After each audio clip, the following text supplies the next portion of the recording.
आपसे पूछता हूं मेरी बहनों बताओ, कानों में ईयरफोन लगा के गाने सुनती हो, तुम्हें कब्र कैसे दबाएगी? भूल गए हो कब्र को? कब्र को भूल गए हो?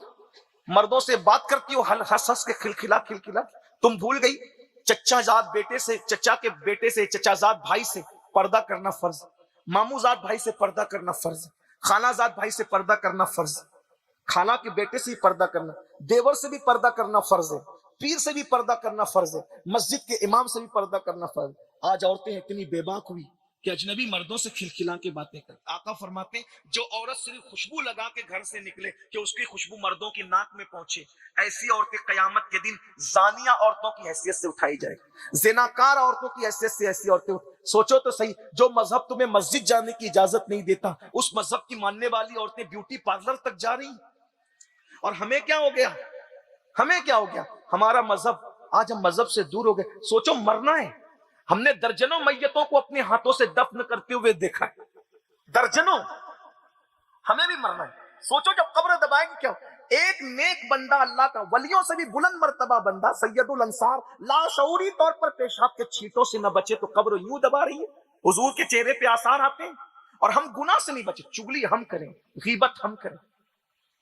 शादियों का हाल देखो, शादियों के नाम पे पाप मुसलमान कितना कर रहा है। डीजे तो छोटी सी बात हो गई, हमारे जराइम के मुकाबले में अब डीजे छोटी सी, ये भी जुर्म है। डीजे भी जुर्म है, लेकिन ये लोगों के नजदीक अब डीजे से भी जी नहीं भरता लोग, अब तो नचारे ला करके।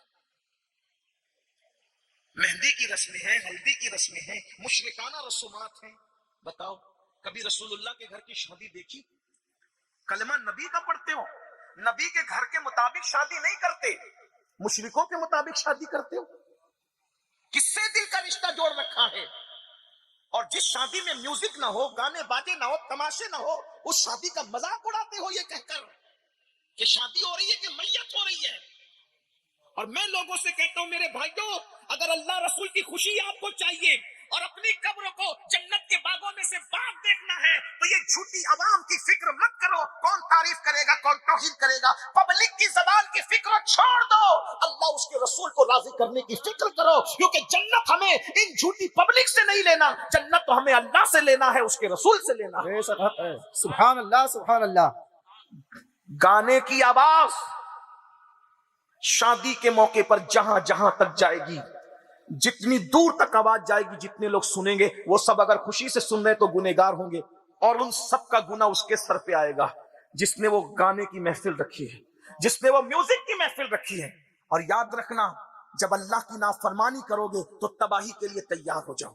जब ये आयत नाजिल हुई, वमा असाबकुम मिन मुसीबतिन फबिमा कसबत ऐदीकुम, कि तुम पर जो मुसीबत आती है वो तुम्हारे बुरे अमाल की वजह से आती है, तो अल्लाह के रसूल ने यहां तक फरमाया तुम्हें जो खुजली आती है ना, वो भी गुनाह की वजह से आती है। आंखें जो फड़कती है वो गुनाह की वजह से फड़कती है, ठोकर भी लगती है तो गुनाह की वजह से लगती है, चिराग भी बुझता है तो गुनाह की वजह से बुझता है। आप मुझे बताएं, दिल बेकरार और बेचैन भी होता है तो गुनाह की वजह से होता है। अब बात समझ में आई? अगर इसकी तरफ हम जाएं, हदीस में गौर करें, आका फरमा रहे खुजली भी आती है तो गुनाह की वजह से। इसका मतलब यह है अगर हम गुनाह करना छोड़ दें तो हमें कभी इंशाअल्लाह खुजली भी नहीं आएगी। अगर हम गुनाह करना छोड़ दें हमें कभी ठोकर भी नहीं लगेगी। अगर गुनाह करना छोड़ दे हमें कभी कांटा भी नहीं चुभेगा। दाता साहब तो यहां तक फरमाते हैं अगर कोई गुनाह छोड़ दे इंशाअल्लाह कभी उसके कपड़े भी मैले नहीं होंगे।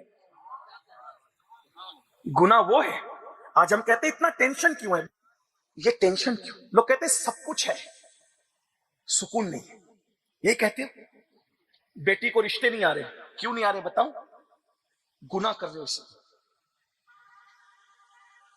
घर में बेचैनी है, गुनाह कर रहे हो इसलिए।